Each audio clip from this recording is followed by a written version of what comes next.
How you doing, YouTube? Matt, Massive Beer Reviews, back to yet another review. A little bit of German-style Pilsner time in form of Hill Farmstead's Mary. Hill Farmstead. I just got back from there. I was up there for the Festival of Farmhouse Ales. Went up there with my buddy Keith, and lo and behold, we brought back some beers. So I figured I'd crack in this sucker, see what she's got.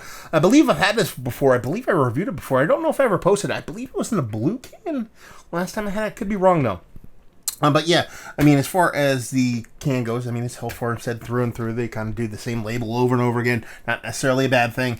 And yeah, I mean, as far as Pilsners go, I mean, that's kind of spot on. You know, a little bit of chill on that glass there. There's a soft haze to her. So, well, she does look like there's a decent amount of the beer has particulate and bits and pieces been dropped off.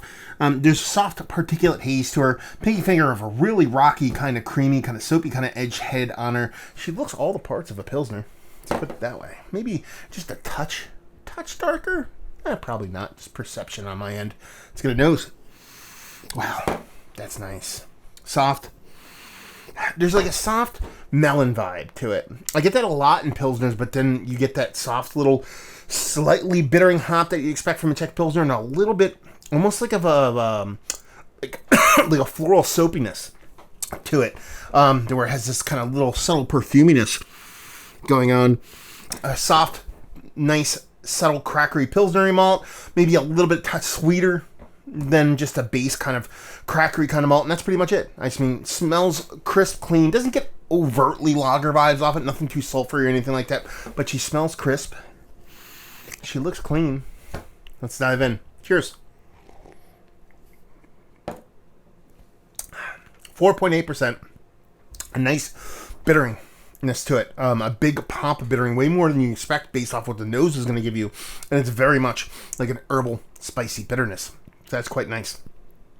That crackery malt, a little comes through. Definitely drying, nice and crackery. Not as sweet as you would think it would be based off the nose. Thought it was going to be a little bit sweeter. Doesn't actually get there.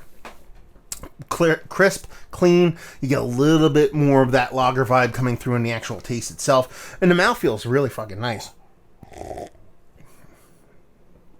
Yeah, soft, creamy, a little bit of density to it. So you're not drinking something that's super thin, but at the same time, it's not going to be confused with being thick in any form or fashion. She's a tasty beer. Maybe just a skosh, louder than a super uber traditional style German kind of Pilsner, but we're talking, you know, on a scale of impact to German Pilsner for me. Traditional wise, maybe, you know, a 3, 4. This is more of a 4, 4.5. So we're kind of splitting hairs there, but it's made well, crisp, clean, tasty. Definitely a lager, especially in the taste, and a lot of those flavors that are classic to what a Pilsner should be definitely come through on this.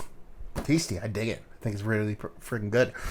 So let's talk about it. Is it one of the better Pilsners I've had as of late? It's up there. I mean, I still like the super uber traditional ones a little bit better for me, but this I would drink all day. Sub 5%. Really well made. Right in my wheelhouse. Value and availability. I forget what these cost. I mean, Hill Farmstead's prices typically aren't too bad, but I mean, it is a Pilsner. It's sub 5%. This is probably like, I don't know, 12 to 14 bucks for a 4-pack. It used to come in 6-packs, which I was a big fan of.